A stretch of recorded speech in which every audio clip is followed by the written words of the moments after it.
अस्सलाम वालेकुम, मेरा नाम मुबश्शिर लुकमान है। आप देख रहे हैं मुबश्शिर लुकमान यूट्यूब। और बहुत दिनों से मैं एक बात सोच रहा हूं कि भारत जो है ना हमें चैन नहीं लेने देता। और हर रोज आप सुनते हैं, आपको हम खबर देते हैं कि जी आज एलओसी पे ये हो गया, आज एलओसी पे ये हो गया, मासूम लोग शहीद हो रहे हैं, शहरियों की जिंदगी अवजार की हुई है उन्होंने। और वो रोज कोई ना कोई कहीं ना कहीं एलओसी के ऊपर सेक्टर पे कुछ करते रहते हैं। फिर कई दफ़ा वो हमारी अपना फ़िज़ाई हदूद की खिलाफ वर्जी कर चुके हैं और उसके बाद वो ड्रोन्स भेजते हैं अपने, जिनको शूट डाउन कर दिया जाता है। एक तो हमारा मौक़िफ़ था कि जी हम डिफेंसिव फोर्स हैं और हमने सिर्फ दिफा करना है, लेकिन दिफा भी एट रिसीविंग एंड तो नहीं होना चाहिए ना जी। जब साल साल से एक दुश्मन का हमें पता है कि इसकी खसलत तो बदलनी नहीं है और बिल्कुल ये एक बदखसलत किस्म का दुश्मन है। दुश्मनों के भी एथिक्स होते हैं लेकिन हिंदुस्तान वालों के कोई एथिक्स नहीं है और मोदी के अंडर तो बिल्कुल भी नहीं है। आज जनरल अमजद शुएब मेरे साथ है और मैंने दो टोक उनसे एक राय लेनी है, सवाल पूछना है। जनरल साहब अस्सलाम वालेकुम। वालेकुम सलाम। जनरल साहब मेरा सवाल बड़ा सिंपल है। अब आप कह लें कि मेरा ताल्लुक क्योंकि एक गनर फैमिली से है तो हम लोग तो सीधा वो 45 डिग्री के एंगल पे बैरल को लोड करके फायर मार देते हैं, देखने की हमें डर नहीं होता किसी को। हम तो बढ़कर यानी बिल्कुल क्लियर है। जो गनर्स होते हैं ना जी वो बिल्कुल क्लियर होते हैं अपनी काफी चीजों में। तो मैं आपके नॉलेज के लिए बताऊं कि मैं भी गनर हूं। अच्छा माशाल्लाह। और आपके भाई अब्रार मेरे पास सर्व कर चुके हैं मेरे नीचे। अच्छा excellent, thank you. Then you know मेरे पास वाले में सर्व कर। अच्छा माशाल्लाह। जनरल साहब मेरा सवाल यह है कि भारतीय फौज इस वक्त बड़ी डिवाइड हुई हुई है, डीमोरलाइज हुई हुई है। एक तो उनको चाइनीज ने ऑक्यूपाई किया हुआ है, लेकिन असल चीज उनको जो हिंदुस्ता की सोच है ना उसकी वजह से हमें पता चल रहा है कि बहुत प्रॉब्लम्स है। मुसलमान, हिंदू, सिख, ईसाई एक ट्रेंच में नहीं बैठ रहे, एक मेस पे खाना नहीं खा रहे हैं। जो 20 कैजुअलिटीज अभी उनकी हुई हैं उनमें 18 इस वजह से हुई हैं कि हिंदू डॉक्टर्स ने उनको ट्रीट करने से इनकार कर दिया, जख्मी लोगों को, कि ये हमारी जात के नहीं है, नीच जात की है, हमने हाथ नहीं लगाना। अब ये बड़े सीरियस इश्यूज हो रहे हैं और हमें वो चैन नहीं लेने देता। कल भी एलओसी पे फायरिंग हुई है। अब जब चाइनीज ने गिलवान को कब कैप्चर कर लिया और गिलवान हाईवे जहां से भारत रसद पहुंचाता है सियाचिन में और आगे कारगिल में इवेंचुअली, वो सारे उसके ब्लॉकेड लग गए हैं। तो महीने तक तो अगर इसी तरह सिचुएशन रहती है तो भारत तो चोक आउट होता है। Why shouldn't we now go and take Siachen, take Kargil and eventually free Kashmir? बिस्मिल्लाहिर्रहमानिर्रहीम। देखिए बात यह है कि कश्मीर का जहां तक इशू है, आपको याद होगा कि हमारी भारत के साथ 3 जंगें हुई और वो तीनों की तीनों कश्मीर पे हुई। पहली जंग तो 100% कश्मीर पे थी, दूसरी 65 की भी कश्मीर पे हुई और 71 की जंग में भी बुनियादी इशू कश्मीर था। आपने देखा कि शिमला एग्रीमेंट जब हुआ तो उसमें भी बुनियादी चीज कश्मीर थी जिसके ऊपर बातचीत हुई। तो ये तो एक चीज ज़हन में रहनी चाहिए कि पाकिस्तान ने जंग से गुरेज कभी नहीं किया, लेकिन एक तरजीह होती है कि आप एक किसी इशू को अगर जंगों के जरिए कभी हल नहीं कर सके, 3 दफा जंगें हुई नहीं हल हुआ, तो आप कहते हैं कि ठीक है, तारीख बताती है कि जब से न्यूक्लियर वेपन्स इजाद हुए 2 न्यूक्लियर पावर्स के दरमियान डायरेक्ट जंग नहीं हुई, क्योंकि उसमें खदशा यही होता है कि बहुत बड़ी इंसानी तबाही ना कहीं मच जाए, उसमें आपका नहीं दूसरे का भी नुकसान उसी तरह का। तो इस वजह से एक विजडम आपको ये कहती है कि आप जंग के ऊपर तरजीह दें वक्ती तौर पे बातचीत को, लेकिन वो हरगिज नहीं ये कहती कि जंग होगी नहीं। आप जंग की तैयारी इसीलिए रखते हैं कि बातचीत अगर काम नहीं करती तो फिर आप बिलाखिर जंग की तरफ जाएंगे। लेकिन वही बात आ जाती है कि उसकी भी कोई जमानत नहीं। जैसे पहले जंगों में जंगें हुई जरूर, लेकिन उसके नतीजे में कश्मीर हल ना हुआ। ये पॉसिबिलिटी भी आगे मौजूद है कि जंग हो, तबाही बहुत हो जाए और कश्मीर फिर भी हल ना हो। लेकिन ये भी पॉसिबिलिटी है कि बातचीत के जरिए शायद किसी वक्त पे हल हो जाए। तो ये मुख्तलिफ सिनारियोज हैं, लेकिन आपको ज़हनी तौर पे दोनों चीजों के लिए तैयार रहना चाहिए। अब हुआ ये है कि यहाँ पे भारत के साथ जो इशू है, आप उसको 2 मुख्तलिफ वक्तों के मुताबिक देखिए। एक मनमोहन सिंह का पहले का वक्त था, एक मोदी का आया। अब उसमें अगर आप देखें तो जो पहले कांग्रेस का पीरियड था या इवन बीजेपी का भी जो पहला पीरियड था जो आपने देखा, उसमें भी आप देखते हैं कि एलओसी के ऊपर इस तरह का मसला नहीं था जो आज आपको नजर आता है। अब इसकी बुनियादी वजह है जो हमें भी समझनी और उनके लोगों को समझनी चाहिए, लेकिन भारत के लोग ये नहीं समझते। वो ये है इशू कि मोदी के पल्ले अपनी कौम को परफॉर्मेंस के जुमरे में दिखाने के लिए कुछ नहीं है। वो शख्स आया भी इसी चीज की बुनियाद पे हुकूमत में कि उसने मुसलमान के खिलाफ और पाकिस्तान के खिलाफ लोगों के जज्बात भड़काए, और उसके बाद अब ये सूरत हाल बन गई कि उन लोगों की एक जहनियत बन चुकी है जहां एंटी पाकिस्तान नैरेटिव बहुत बिकता है। वो एंटी पाकिस्तान कोई बात कर दे, कोई वाकया सुना दे, कोई झूठ बोल दे कि जी मैंने 350 लोग मार दिए जाके बालाकोट में, वो कह दे मैंने सर्जिकल स्ट्राइक कर दी है। वहां पे लोग इन चीजों को क्वेश्चन नहीं करते क्योंकि उनका दिल ये सुनना चाह रहा है, उनके दिमाग ये हम वक्त कह रहे होते हैं कि हमें काश कोई खबर पाकिस्तान के खिलाफ मिल जाए कि ये हमने नुकसान कर दे ताकि उनकी रूह को तस्कीन हो। लिहाजा मोदी उनकी इस कमजोरी को भाप गया है, वो झूठ भी बोलता है उनके साथ और एलओसी के ऊपर कोई ना कोई वाकया वारदात भी करता रहता है। ये उसकी सियासी जरूरत है।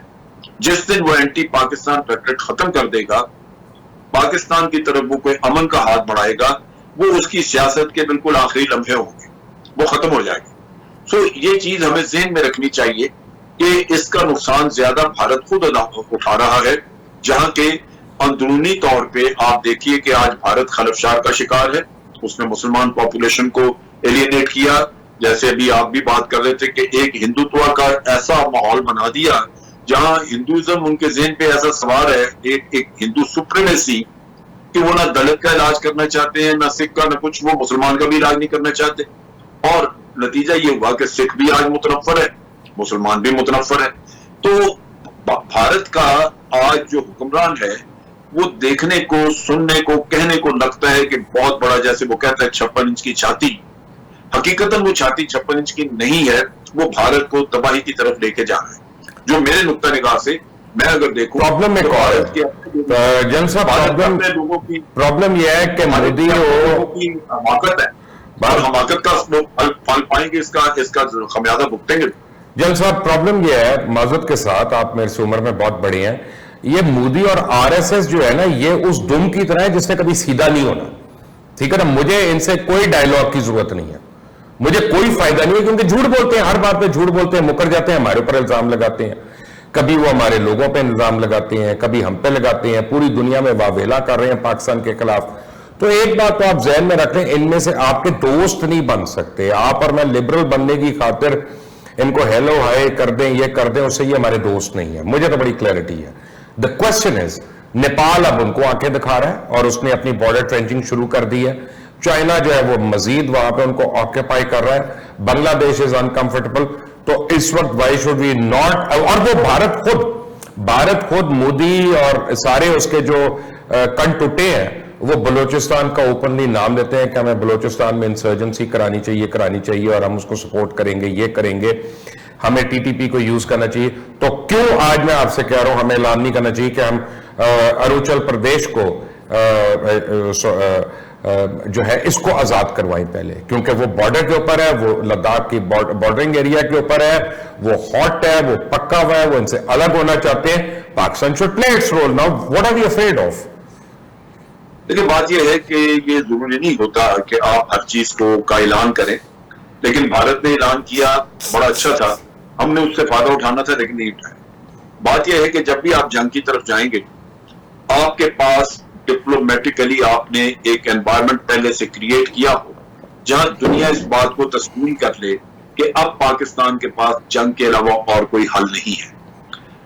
अगर वो चीज आपने की है तो फिर तो बड़ी अच्छी बात है, लेकिन आपने अभी तक वो काम किया नहीं। मैं उसकी छोटी सी मिसाल देता हूं, मैं आपको थोड़ा सा वजाहत कर दूं।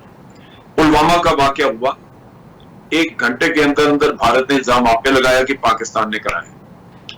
दुनिया में किसी ने क्वेश्चन नहीं किया, बल्कि रात तक कई मुल्कों ने, खासतौर पे अमेरिका, फ्रांस, ऑस्ट्रेलिया, इन्होंने कहा जी कि India retains the right to retaliate, यानी उन्होंने आंखें बंद करके ये तस्लीम किया कि पाकिस्तान है जो दहशतगर्दी करवा रहा है वहां। अच्छा, पाकिस्तान के लिए ये कितनी बड़ी बात है, कितना जुल्म है ये कि 70,000 लोग हमारे मारे गए, हमारी इकोनॉमी बर्बाद हो गई, हमारा मुल्क शटर्ड रहा, और फिर हम ही दुनिया में टेररिस्ट कहलाएं। अब ये बदकिस्मती है कि आपके अपने साबका वजीर आजम कहते हैं कि क्या हमें बॉम्बे में ये लोग भेजने चाहिए थे। वो तो उन्होंने जो इस तरह की बात की, अगर ये यूनाइटेड नेशन में डिस्कस होती तो हाफिज से यूनाइटेड नेशन का एक डिक्लेयर्ड टेररिस्ट उन्होंने उसको डिक्लेयर किया हुआ था। गलत किया या दुरुस्त किया, लेकिन वो डिक्लेयर किया ही उन्होंने। और अगर आप ये कहें कि आपकी आईएसआई सपोर्ट करती है या फौज सपोर्ट करती है, तो यूनाइटेड नेशन आपकी आईएसआई को एक रोग इंटेलिजेंस एजेंसी डिक्लेयर कर सकती है। आपके लिए मुश्किलात बन जाती है, आप क्या करते। तो ये हमने, अच्छा अब मैं वापस पुलवामा पे ला रहा हूं। जब बालाकोट पे भारत गया तो 45 साल में पहली दफा भारत ने हमारी इंटरनेशनल बाउंड्री क्रॉस की। पूरी दुनिया से चाइना समेत किसी ने कंडेम नहीं किया, किसी ने नहीं कहा कि पाकिस्तान की सॉवरेनिटी वायलेट है। और हमने क्या किया, अगले दिन जब हमने अभी लंदन वाला किस्सा हो गया, जहाज गिरा लिया, तो हुकूमत भी और बाकी पाकिस्तानी सारे हम इसी पे खुश होकर नाचना शुरू हो गए कि हमने उनको जवाब दे दिया। ये है मिलिट्री रिस्पांस। लेकिन डिप्लोमेटिक रिस्पांस ने आपकी फोकस होना था आपकी सॉवरेनिटी जो वायलेट हुई उस पे। मिलिट्री रिस्पांस तो ठीक है, वो आज भी देंगे, पहले भी दी है, देते रहेंगे। लेकिन ये क्यों नहीं गवर्नमेंट ने चैलेंज किया कि जनाब हमारे आपने इंटरनेशनल बाउंड्री क्रॉस कैसे की। आप प्राइम मिनिस्टर अमेरिका गया, जाके वहां पूछते कि जनाब आपको उन्होंने कौन सा ऐसा सबूत दिखाया था जिसकी बुनियाद पे आपने ये कहा। ये तो आपने बहुत बड़ी ज्यादती कर दी कि आपने खुली छुट्टी दे दी एक मुल्क को कि जाओ पाकिस्तान पे हमला कर दो। किस बुनियाद पे? और हमें तो उन्होंने जो दिया है वो ये है, जो हमें उन्होंने सबूत भेजा वो उनके सामने रखते कि जी हमें तो ये दिया है। चुनाचे हमने ना अपनी सॉवरेनिटी को सीरियसली लिया और ना इन लेने की बात की। आगे देख लीजिए कि आज दिन तक उस साल में सवा साल जो गुजरा है, हमने भारत को दुनिया में झूठा साबित करने के लिए कितनी एफर्ट की है। अगर भारत पूरी दुनिया को यह बावर कराने में कामयाब हो गया कि पाकिस्तान ही कश्मीर में गड़बड़ करा रहा है, और उनका चीफ ऑफ आर्मी स्टाफ कहता है कि जनाब 14 लॉन्च पैड हैं पाकिस्तान के ये एलओसी के आसपास, हम कहते हैं जी कोई नहीं। उसके बाद हमारा काम खत्म। हम दुनिया को बावर कराने की हम कोशिश नहीं करते कि जनाब आए इनके झूठ पकड़ाएं आपको। ये वो दुख हैं जहां आपको इंटरनेशनल कम्युनिटी टेररिस्ट डिक्लेयर करती है, टेरर स्पॉन्सरिंग स्टेट मानती है, जबकि टेरर सबसे ज्यादा आपके यहां हुआ है। आपने अमेरिकन रिपोर्ट देख ली, अभी टेररिज्म की रिपोर्ट आई उनकी पाकिस्तान के बारे में। अमेरिका कोई अंधा नहीं है, वहां बैठे हैं अफगानिस्तान में अमेरिका, नेटो, इनके सारे रिसोर्सेज हैं, इनकी नाक के नीचे इंडिया वहां से टेररिज्म करता है। लेकिन हम जब इंडिया का नाम नहीं लेते वहां पे, तो अमेरिका के तो मुफादात हैं, वो क्यों कहे, वो कभी नाम नहीं हम पता नहीं किस बात से ये रखते हैं। लेकिन आपको ये बता दूं और आप मुझे एग्री करेंगे कि आने वाले दिनों में चाइना बहुत कुटने लगा है इंडिया को, ये मैं आपको बता दूं। नहीं, अच्छा उसमें भी देखिए, चाइना बिल्कुल आपका राइट है कि अगर चाइना आज कुछ करता है तो आज से आप उसकी प्रेपरेशन करें। प्रेपरेशन क्या है? आप दुनिया को आज से ढोल पीटना शुरू करें कि चाइना अब कश्मीर में तीसरी पार्टी है। भारत ने जिस दिन से आर्टिकल 370 एब्रोगेट किया है, उसके बाद उन्होंने जब यूनियन टेरिटरीज डिक्लेयर कर दिया, तो दो चीजें हमने कहनी थी। एक, हमने कहना था कि जी आज शिमला एग्रीमेंट भारत ने खत्म किया, हमने नहीं खत्म किया, लिहाजा वो दो तरफा बातचीत की कहानी तो खत्म। वो बातचीत तब होती अगर आज भारत आर्टिकल 370 वापस ले आए, यूनियन टेरिटरी खत्म कर दे, हम बातचीत पे आ जाएंगे।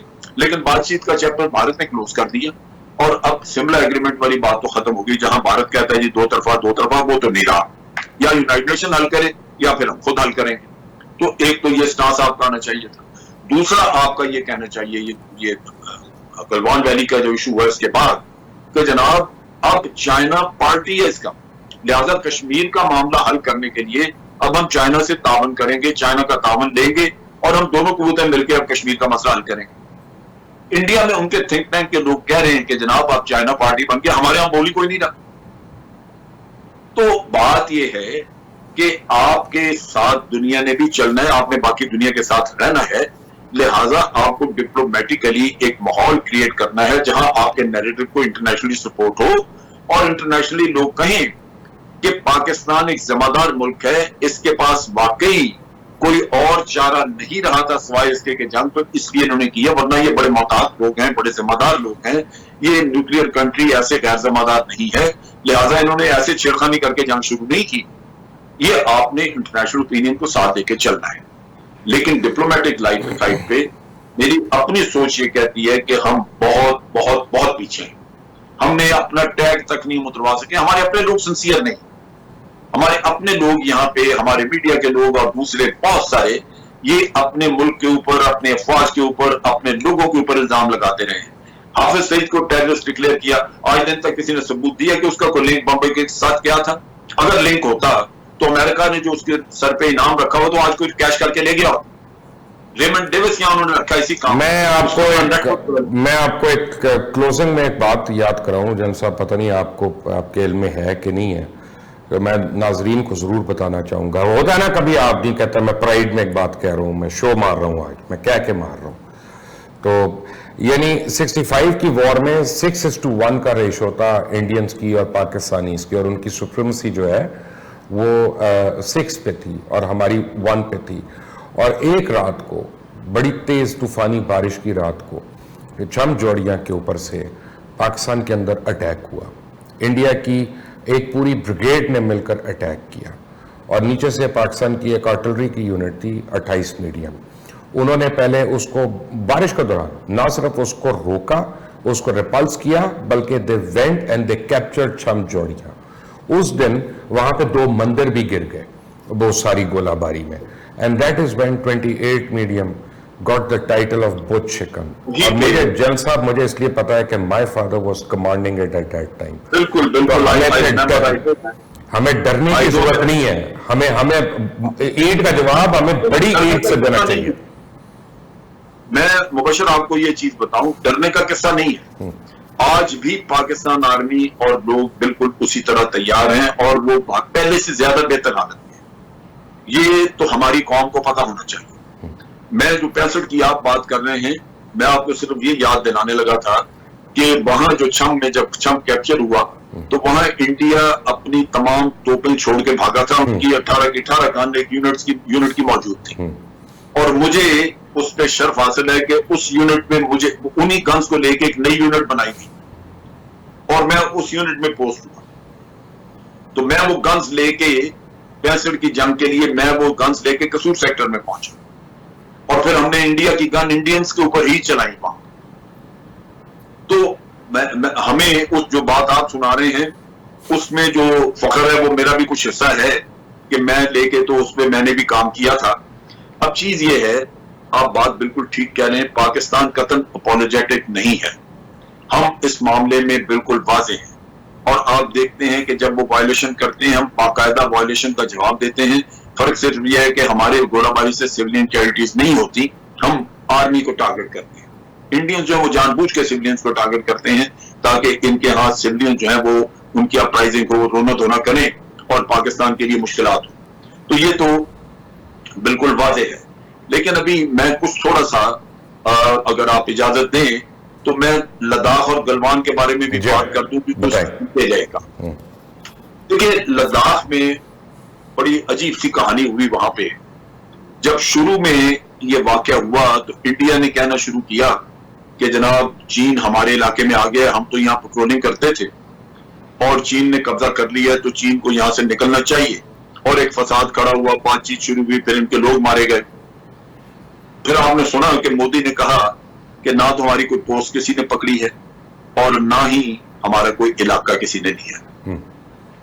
झूठा आदमी ये नहीं, मैं आपको उसको झूठ वो पहले बोल रहा था, ये उसने सच कहा बात, क्योंकि वो फंस गया, जान अदाब पे आ गई तो सच पड़ गया। वो ये है कि चाइना ने जब एक्चुअली जो ये गलवान वैली है ये डिस्प्यूटेड नहीं थी, उसमें चाइना वादे था कि ये इलाका उनका है, चुनाचे वहां पे पेट्रोलिंग वो बड़ी कम करते थे। इंडियंस ने मौका देख के तो ये जाके वहां पे पेट्रोलिंग करनी शुरू हो गए और इन्होंने ऐलान कर दिया कि ये इलाका हमारा है। और ये इसलिए किया कि जब वो जो शुरू की जो उसका तहाना या मुंह है उसका वादी का, गलवान वैली का एंट्रेंस है जहां से दाखिला है, अगर उसकी पहाड़ियां आप कब्जे में कर लें तो फिर आप वहां पे हावी हैं और चाइना के लिए मुश्किलात हो जाती। लिहाजा इंडिया ने यह काम करना शुरू कर दिया, जो मैं इससे समझ सका हूं। चाइनीज ने आके उनको निकाला और अपनी जगह वापस काबू कर ली। इंडिया ने ये काम इसलिए किया कि इस इलाके में पहले कुछ अर्सा पहले इन्होंने कुछ साल पहले अमेरिकन के साथ मिलकर एक्सरसाइजेस की और अमेरिकन के साथ मोस्ट प्रोबेबली इनको कुछ अंडरस्टैंडिंग हुई या उन्होंने इनको थोड़ा सा इनको हौसला सहारा दिया कि हम आपके साथ हैं। तो ये गलवान वैली को कैप्चर करना चाह रहे थे। गलवान वैली से अक्साई चिन को रास्ता जाता है और अक्साई चिन जो है उसको अगर आपने कैप्चर करना तो गलवान आपके पास होना चाहिए। ये अक्साई चिन इन्होंने 1962 में चाइनीज को दिया था, यानी चाइनीज ने फतह किया था और इंडियंस हार गए थे। सो मेरा अपना ख्याल है कि इनके ज़हन में था कि किसी वक्त पे हम अक्साई चिन को दोबारा कब्जा करेंगे, जो 30,000 मुरब्बा मील का इलाका हम कहते हैं कि चाइना ले गया है, वो अक्साई चिन हमें वापस मिल जाए। लेकिन चीनियों ने इनको उठा के बाहर किया। अब सच इनके मुंह से निकल रहा है कि जनाब हमारा तो इलाका, ये उनके इलाके में घुसे। ये मैं इसलिए कह रहा हूं कि आपको मोदी की इंडिया की ज़हनियत समझनी चाहिए। यही इन्होंने नेपाल के साथ किया, उनका इलाका कब्जा किया। ये दूसरों के इलाकों में जाते, यही इन्होंने नेपाल के साथ किया, यही इन्होंने भूटान के साथ किया हुआ है। वहां पे फौज रखी हुई है। डोकलम जिसके ऊपर इनका लास्ट ईयर झगड़ा था वो भूटान का इलाका था। चाइना को इन्होंने कहा कि जनाब चूंकि हमें हमारा एग्रीमेंट है भूटान के साथ कि हम उनका दिफा करेंगे, लिहाजा हम डोकलम में आ गए कि आप क्यों डोकलम की तरफ चाइनीज क्यों आए। तो उसके ऊपर चीनियों ने उनको जवाब दिया कि हाँ हमारा भी पाकिस्तान के साथ ताल्लुक है, माहिदा है, अगर पाकिस्तान हमें इन्वाइट करे हम कश्मीर में चले जाए तो आपको तसल्ली हो जाएगी। तो फिर ये बात समझे। उसके बाद आप देखिए कि सिक्किम इसी तरह इन्होंने कब्जा कर लिया। एक टेरिटरी का झगड़ा इनका चला बांग्लादेश के साथ, उनसे भी इन्होंने जमीन वसूल कर ली और अपनी जो इनकी 7 सिस्टर स्टेट्स हैं उनके लिए वहां से रास्ता ले लिया। इसी तरह इन्होंने समुद्री हदूद का श्रीलंका के साथ झगड़ा किया, उनकी भी हदूद के ऊपर काबू। ये एक एक्सपेंशनिस्ट स्टेट बन चुकी है जो दूसरों के इलाकों में पांव फैलाती है और यही इन्होंने चाइनीज के साथ करने की कोशिश की। उन्होंने उठा के बाहर मारा। अब चाइनीज के पास एक जवाब मौजूद है कि जब आप हमारे इलाके में घुसे, चाइना इस तरह की हरकतें नहीं करता कि वो दूसरों का इलाका कब्जा करता है। चाइना की पॉलिसीज बड़ी वाज़ेह हैं, वो बिलावजह अपने सरहदों पे अमन खराब नहीं करना चाहते। ये इनकी कारस्तानी थी और आज चाइना खड़ा है और मेरा अपना अंदाजा है कि अगर इन्होंने चाइना को कुछ थोड़ा बहुत भी अगर इन्होंने उनके साथ कुछ छेड़खानी की तो वो जो प्योंगयांग लेक की तरफ गए हुए हैं वो उधर से भी एडवांस करेंगे और फिर हो सकता है कि वो भूटान और सिक्किम की तरफ भी एडवांस करें। तो ये सारा शाखसाना इंडिया का पैदा करता है। हमें इस चीज को बड़ा वाज़ेह रहना चाहिए। और आपकी बात दुरुस्त है कि ये जो मोदी मुंह से निकालता रहा है कि जनाब अब आजाद कश्मीर इन्होंने लेनी है, ये हमें चाइना के साथ कोऑर्डिनेटेड एफर्ट रखनी चाहिए कि आप तीसरी पार्टी है कश्मीर में, और अगर कश्मीर का मसला बातचीत से हल ना हुआ तो फिर हम इनसे हल करेंगे जंग के जरिए। जनरल अमजद, आपका बहुत बहुत शुक्रिया हमें ज्वाइन करने के लिए। और आप भी देख रहे थे, अगर आप समझते हैं कि जिस तरह जल साहब ने कहा कि पाकिस्तान का फॉरेन ऑफिस क्या वाकई उतना इफेक्टिवली काम कर रहा है जो उसको करना चाहिए या नहीं कर रहा, दोनों सूरतों में अपनी राय जरूर दीजिएगा। Until the next time, Allah Hafiz.